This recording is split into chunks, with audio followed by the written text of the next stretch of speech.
ముఖ్యమంత్రి కేసీఆర్ వరంగల్ యాదాద్రి జిల్లాల్లో పర్యటించారు. పలు అభివృద్ధి పనులకు శ్రీకారం చుట్టారు. వరంగల్ అర్బన్ జిల్లా కలెక్టరేట్, ఆరోగ్య విశ్వవిద్యాలయ నూతన భవనాలను ప్రారంభించారు. అలాగే ఆధునిక కసరత్తులతో వరంగల్ జైలు ప్రాంగణంలోని నిర్మించనున్న సూపర్ స్పెషాలిటీ ఆసుపత్రికి భూమి పూజ చేశారు.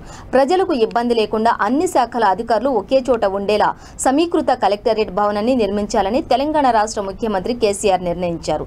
ఇందులో భాగంగా ప్రతి జిల్లాలో కొత్త భవనాల నిర్మాణానికి శ్రీకారం చుట్టారు. ఇదే క్రమంలో చుట్టూ ఆహ్లాదం నింపే పచ్చదనం, సూర్యరశ్మి ధారాళంగా వచ్చేలా విశాలమైన గదులతో దీన్ని కట్టారు. కాకతీయుల కీర్తిని చాటేలా కలెక్టరేట్ భవనం ముందు కళాతోరణం కనువిందు చేస్తోంది. అలాగే 5 ఎకరాల విస్తీర్ణంలో 25 కోట్ల వ్యయంతో 5 అంతస్తుల్లో నిర్మించిన కాళోజీ ఆరోగ్య విశ్వవిద్యాలయం కొత్త భవనాన్ని కూడా ప్రారంభించారు సీఎం కేసీఆర్.